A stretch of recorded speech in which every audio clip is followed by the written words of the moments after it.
ইউরোপীয় কমিশনের সঙ্গে আপনারা যে বৈঠক করছেন সেখানে জামাতের সঙ্গে আপনাদের যে জোট হয়েছে তাদের মতটা কি, তারা কি বলছে এই জোট বিষয়ে? তাদের তো কোনো বিশেষ কোনো মত নেই। তারা এই বিষয়টা কিভাবে দেখছে? তারা বিষয়টা তারা দেশের অভ্যন্তরীণ বিষয় নিয়ে তো তাদের আসলে মতামত দেওয়ার কোনো সুযোগ নেই।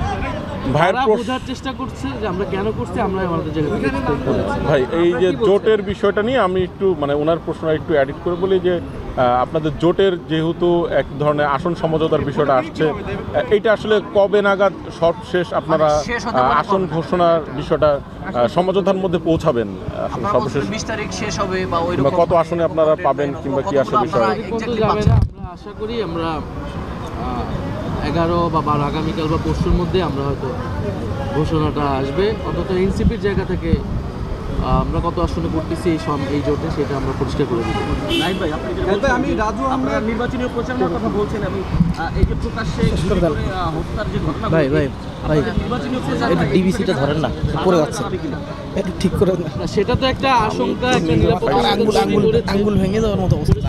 সরকার কিছু উদ্যোগ নিয়েছে, নিরাপত্তা প্রহরী ব্যবস্থা করেছে, কিন্তু এটা তো একটা আশঙ্কা থাকতেছে। বিশেষত শরীফ ওসমান হাদির হত্যাকারীদের এখনো যখনও এই বিচারটা হলো না বা গ্রেফতার, যারা হত্যাকারী তাদেরকে গ্রেফতার করা গেল না, ট্রেস করা গেল না, ফলে এটার কারণে কিন্তু এই নিরাপত্তাহীন পরিস্থিতি আছে মাঠে।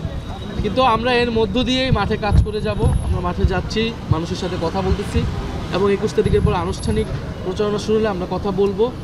এখানে সরকার যদি ব্যবস্থা করতে নাও পারে, আমরা আমাদের মতো করে আমাদেরকে তো মাঠে যেতেই হবে আসলে, কিন্তু বাকিটা তো সরকার এবং নির্বাচন কমিশন আইন শৃঙ্খলার উপর। সমঝোতার বিষয়টি রয়েছে, তো এই যে দেরি হচ্ছে, সমঝোতা নিয়ে যে সময় ক্ষেপণ হচ্ছে, তো এটা নিয়ে আসলে আপনারা নির্বাচনের যে মাঠ রয়েছে এখানে আপনারা পিছিয়ে পড়ছেন কিনা বিষয়টি নিয়ে একটু বলতেন? অন্যান্য দল যেভাবে আগেই সব সমঝোতা হয়ে গেছে বা তারা আগে থেকেই সব কথা শুরু করেছে। আরে ভাই আপনি একটু পিছিয়ে যায় বসলেই তো হয়। ক্যামেরাটা সামগ্রিকভাবেই নির্বাচনী যেই মাঠ, প্রতিযোগিতামূলক যে কার্যক্রম, সেখানে কিন্তু দুই জোটই যে খুবই ভালোভাবে নামতে পেরেছে এটা আমরা বলবো না। আপনি বিএনপির জায়গা থেকে তারা কিন্তু তাদের বিদ্রোহীদেরকে কথা বলা, তাদেরকে বসানো, তো ফুল ফ্লেজে কিন্তু তারাও নামতে পারেনি। বরং আমাদের জামাত এবং এনসিপি জোট কিন্তু অনেকখানি এগিয়ে, যে আমরা অলরেডি গণভোটের প্রচারণা শুরু করে দিয়েছি। আমরা মাঠে ঘাটে মসজিদে সব জায়গায় গণভোটের পক্ষে কথা বলতেছি। আসন সমঝোতার জিনিসটা কিন্তু আলোচনা চলমান, বাইরে হয়তো ঘোষণার আশাটা বাকি, কিন্তু আমরা কিন্তু আমাদের অভ্যন্তরীণ যে কাজ সেটা আমরা করতেছি। নির্বাচনের জন্য সব ধরনের প্রস্তুতি আমরা রাখতেছি।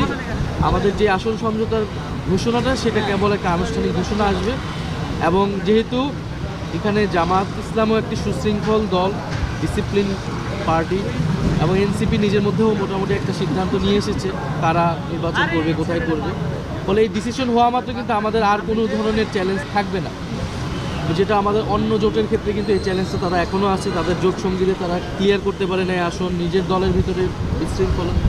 ফলে আমরা মনে করতেছি যে একটু দেরি হলেও আমাদের নির্বাচনী যেই আয়োজন বা নির্বাচনী যে প্রস্তুতি, সেখানে আসলে খুব বেশি